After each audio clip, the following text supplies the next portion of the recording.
Assalamualaikum warahmatullahi wabarakatuh. Om Swastiastu, Namo Buddhaya, Shalom, berkah dalam, salam sejahtera bagi kita semua. Saudara-saudara, kita ketemu lagi di dalam kuliah hukum acara Mahkamah Konstitusi.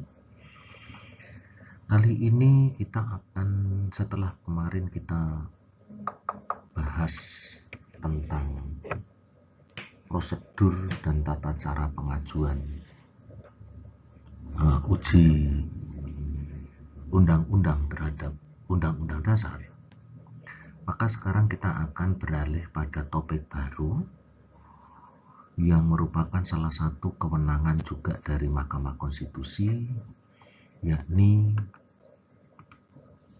sengketa kewenangan lembaga negara.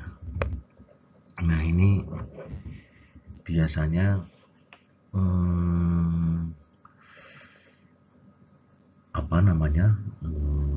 yang terlibat di dalam konteks persengketaan ini adalah organ-organ negara,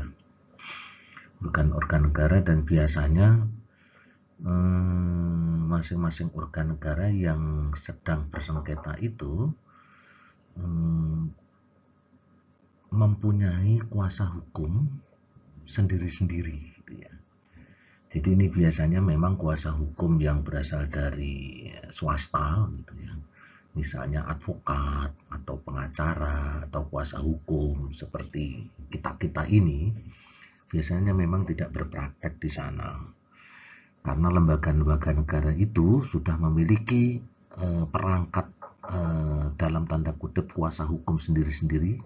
Misalnya biasanya dilaksanakan oleh biro hukumnya, gitu ya, biro hukumnya atau bagian hukumnya, gitu ya. Nah, itulah yang perlu diketahui, saudara-saudara.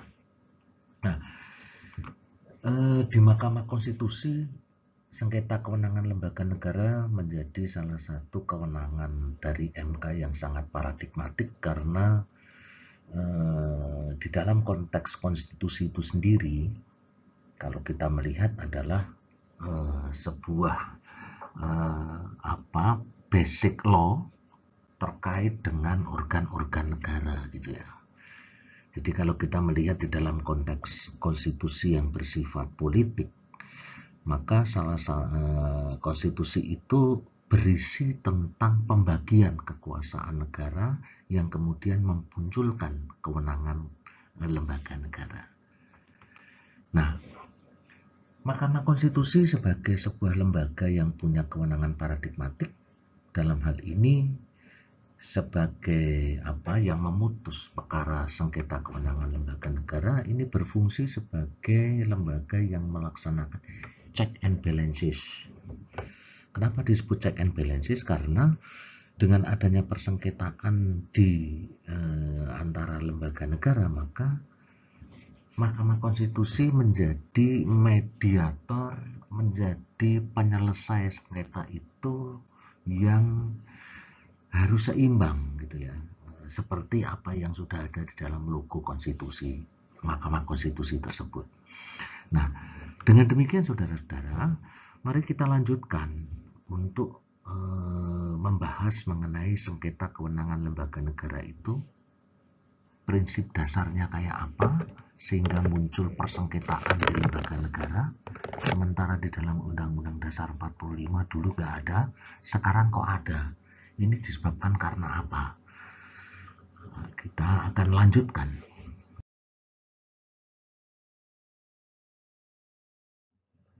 Iya, tugas Anda banyak sekali, buku-buku harus Anda kumpulkan untuk ujian akhir semester, dan mata kuliah online ini sudah saya kasih durasi waktu, gitu ya. Karena tugasnya itu sudah nggak ada, masing-masing kuliah nanti tidak ada tugas, dan kemudian saudara-saudara hanya mencatat ini untuk ujian akhir semester. Kemudian untuk tugas pengajuan permohonan uji undang-undang terhadap undang-undang dasar yang dibuat oleh kelompok, silakan nanti kita diskusikan sewaktu-waktu melalui live ya, melalui live, entah itu Zoom, entah itu Teams gitu ya. Baik,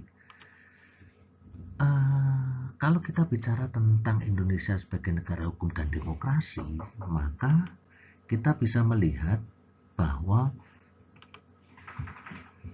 Indonesia sebagai negara hukum dan didasarkan pada kedaulatan rakyat yang dilaksanakan berdasarkan Undang-Undang Dasar 1945 sebagaimana ditentukan dalam pasal 1 ayat 2 dan ayat 3, maka lazim disebut sebagai konstitusional demokrasi atau demokrasi Rechtsstaat.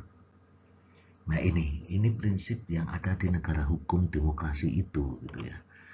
Nah, kemudian saudara-saudara, nah Indonesia menganut ajaran pemisahan kekuasaan sekarang. Secara lebih tegas, kekuasaan itu sudah dipisah secara tegas. Hal tersebut dimaksudkan agar tidak ada penyalahgunaan kekuasaan. Namun demikian, kekuasaan yang dipisah itu harus diawasi oleh kekuasaan lain. Nah, inilah sebetulnya prinsip check and balances itu, gitu ya. Seperti Montesquieu mengatakan, so that one cannot abuse power, power must check power by arrangement of things. Montesquieu. Jadi setiap kekuasaan itu harus diawasi oleh kekuasaan yang lain supaya seimbang, supaya balance. Itu yang harus diperhatikan.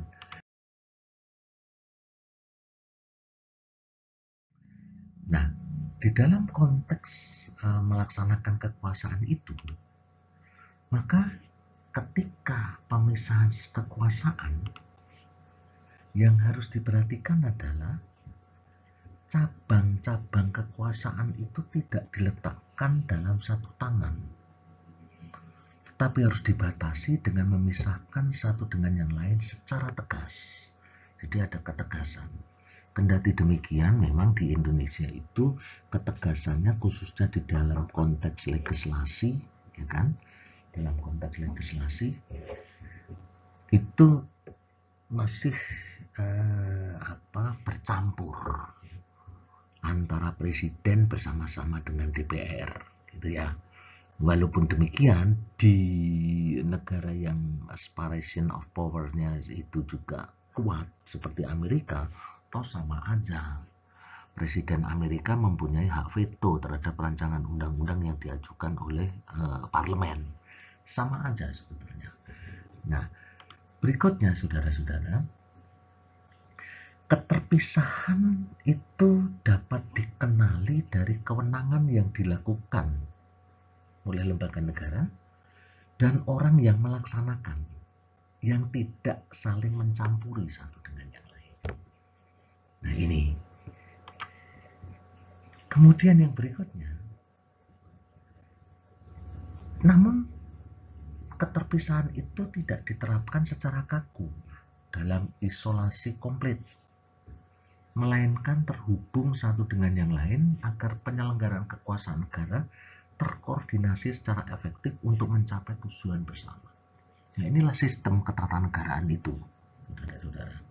Jadi dipisahkan tapi tidak kaku karena harus saling memberikan pengaruh, saling mengimbangi antara satu dengan yang lain, ya kan?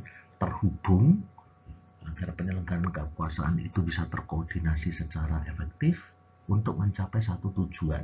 Karena bagaimanapun juga yang namanya kekuasaan dalam negara itu pasti ada tujuannya, gitu ya. Dalam konteks hidup bersama itu, gitu ya.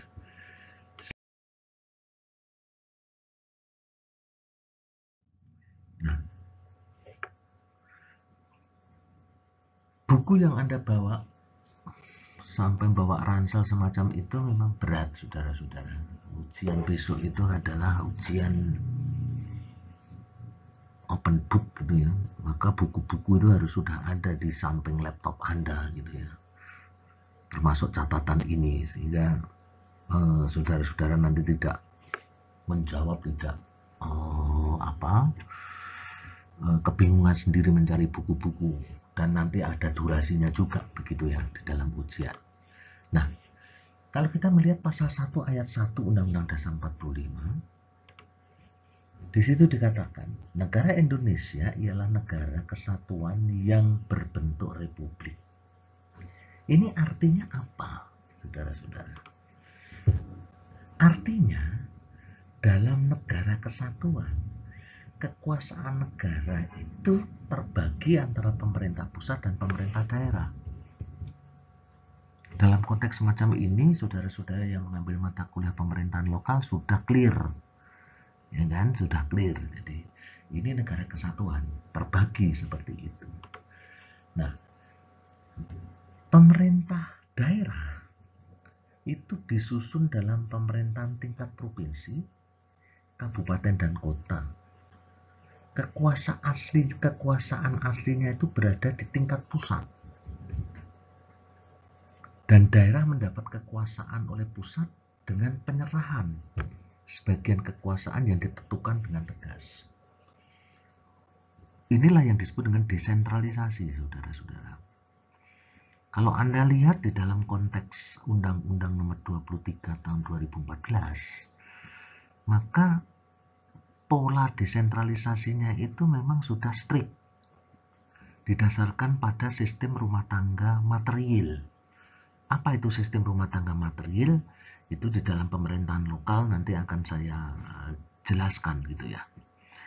Yang sudah mengambil pemerintahan lokal tentunya juga sudah mulai memahami tentang sistem rumah tangga material. Jadi kalau Anda lihat di dalam Undang-Undang Nomor 23 tahun 2014, khususnya di lampiran, itu sudah tegas sekali itu pembagian urusan pemerintahan antara pemerintah pusat, kemudian provinsi dan kabupaten kota.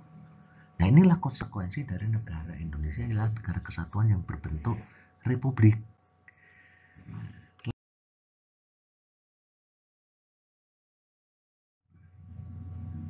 Nah, Anda harus tetap belajar, ya kan?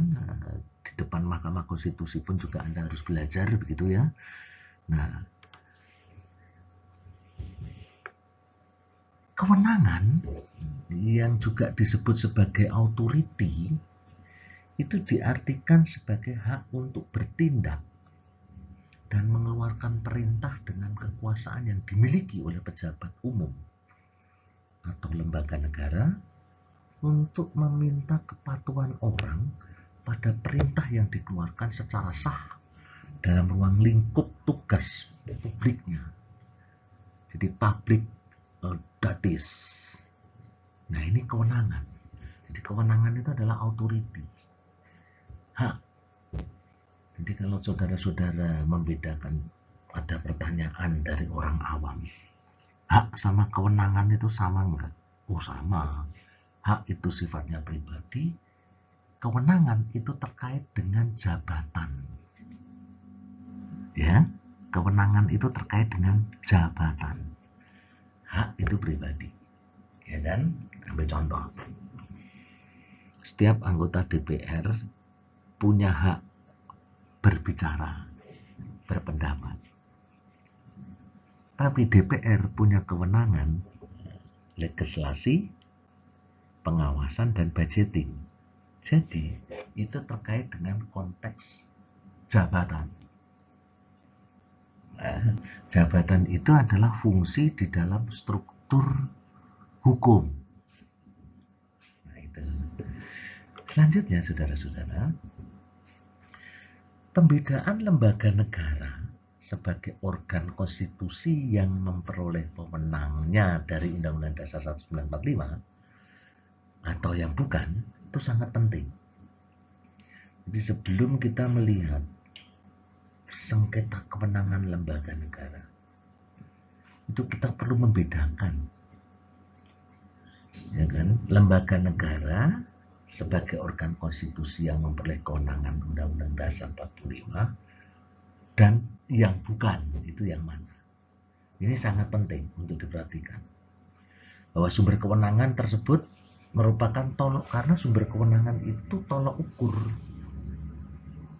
untuk menentukan corak lembaga yang bersengketa menyangkut kewenangannya. Nah, di dalam konteks Indonesia itu banyak sekali lembaga negara.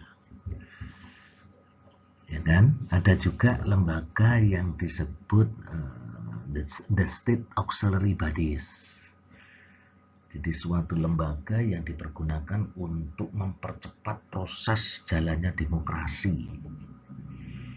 Nah, State Auxiliary Bodies itu ada beberapa. Yang pertama itu bisa menjadi State Auxiliary Body, the Constitutional State Auxiliary Body. Itu adalah lembaga-lembaga yang dipergunakan untuk mempercepat proses demokrasi, penegakan hukum dan segala macam ketika suatu negara itu dari otoritarian menjadi demokrasi, itu harus dipercepat mengarah ke demokrasinya. Nah, lembaganya yang konstitusional State Auxiliary Body itu diatur di dalam konstitusi. Kalau Anda lihat sekarang ini apa? Misalnya Komisi Yudisial. Ya, Komisi Yudisial itu ada itu juga merupakan konstitusional State Auxiliary Body. Kemudian yang kedua juga ada legislatif State Auxiliary Body. Jadi lembaga yang mempercepat proses demokrasi tetapi dibentuk oleh undang-undang. Anda bisa melihat di sini ada Ombudsman, ada Komnas HAM, kemudian ada KPK. Nah, itu adalah legislative State Auxiliary Body. Kemudian ada lagi juga yang namanya birokratik atau eksekutif State Auxiliary Body. Nah, ini adalah lembaga-lembaga yang auxiliary yang memberikan percepatan terhadap proses perubahan itu, tetapi dibentuk oleh presiden. Ya kan? Banyak sekali itu, misalnya staf khusus, gitu ya, lembaga-lembaga non-struktural, itu banyak sekali. Nah, itu harus dibedakan terlebih dahulu, saudara-saudara, ketika kita mau melakukan melihat sengketa kewenangan lembaga negara. Nah, itu perlu penting.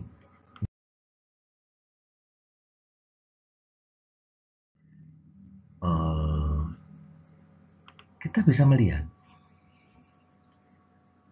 dengan ukuran yang jelas demikian, belum dapat dikatakan bahwa suatu lembaga negara yang memperoleh kewenangan dari Undang-Undang Dasar tidak mungkin bersengketa dengan lembaga negara yang memperoleh kewenangannya dari undang-undang. Meskipun lembaga negara demikian disebut dalam Undang-Undang Dasar 1945 dengan kewenangan pokok ditentukan dalam konstitusi, tetapi diatur lebih lanjut dalam undang-undang. Nah, kalau seperti ini, maka sumber kewenangannya secara tidak langsung dari Undang-Undang Dasar. Jadi begini, ada suatu lembaga yang kewenangannya itu ditentukan oleh Undang-Undang Dasar, bersengketa dengan suatu lembaga yang kewenangannya itu diatur oleh undang-undang. Ini juga bisa dilihat, apakah pengaturan melalui undang-undang dari lembaga yang bersangkutan itu bersumber dari Undang-Undang Dasar. Kalau bersumber dari Undang-Undang Dasar, maka itu bisa dipergunakan sebagai basis untuk melihat lembaga ini bisa melakukan sengketa kewenangan lembaga negara atau sering disebut SKLN. Gitu ya, saudara. Saudara, dalam konteks semacam ini, maka dalam konteks semacam ini, mantan hakim Mahkamah Konstitusi Profesor Dr. Mukti Fajar berpendapat, beliau ini guru besar Universitas Brawijaya UB, ya kan, namanya UB sekarang ini Universitas Brawijaya UB. Nah, beliau berpendapat ada 3 tafsiran dalam konteks sengketa itu. Yang pertama itu penafsiran luas, yaitu mencakup semua lembaga negara yang nama dan kewenangannya disebut atau tercantum dalam Undang-Undang Dasar 1945. Semuanya itu bisa berpotensi untuk terjadinya sengketa kewenangan lembaga negara, dan Mahkamah Konstitusi wajib untuk ikut menyelesaikannya. Nah, ini dulu pernah ada kewenangan berkaitan dengan permohonan pertimbangan anggota BPK. Jadi kewenangan ini terjadi sengketa kewenangan antara DPR dan DPD. DPD itu merasa bahwa pertimbangan yang dilakukan oleh DPD itu tidak memperoleh tanggapan dari DPR. Padahal DPD waktu itu telah melakukan fit and proper test dengan beberapa calon yang sudah definitif untuk diajukan ke DPR. Tapi ternyata DPR mengambil calon lain. DPD marah. Akhirnya terjadilah sengketa kewenangan lembaga negara. Ya, akhirnya disetujui. Sampai sekarang setiap ada pilihan anggota BPK, DPD melakukan fit and proper test, kemudian dari hasil DPD itu kemudian diajukan ke DPR, dan DPR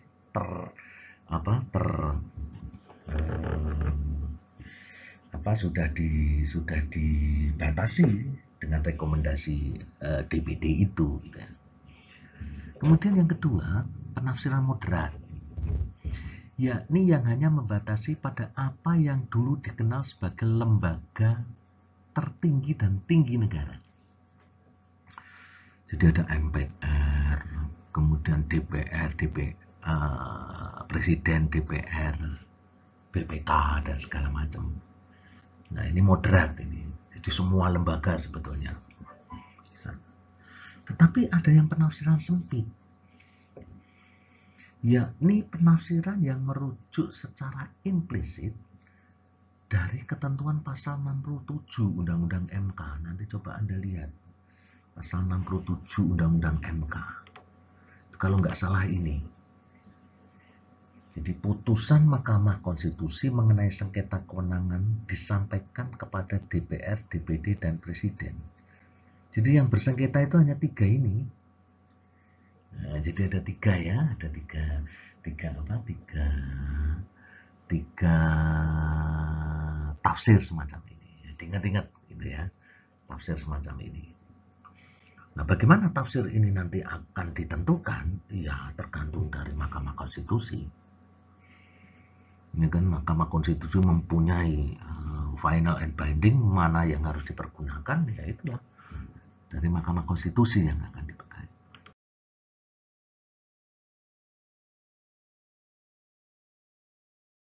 Bicarakan tentang Mahkamah Konstitusi, khususnya tentang sengketa kewenangan lembaga negara.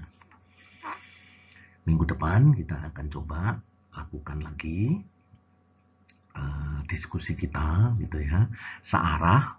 Nanti saya belum mempergunakan Zoom atau mempergunakan Teams sehingga kita bisa melakukan dialog interaktif gitu ya, belum gitu ya. Nanti kapan-kapan, khususnya nanti kalau kita bicara tentang tugas saudara-saudara. Begitu dulu saudara-saudara. Terima kasih.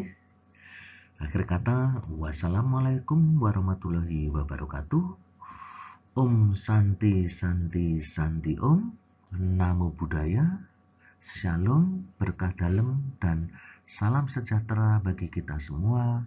Tetap jaga kesehatan supaya kita tetap terus punya semangat untuk kemudian bisa kembali berkumpul dan bercengkrama di kampus kita tercinta, Fakultas Hukum Universitas Atmajaya Yogyakarta. Bye.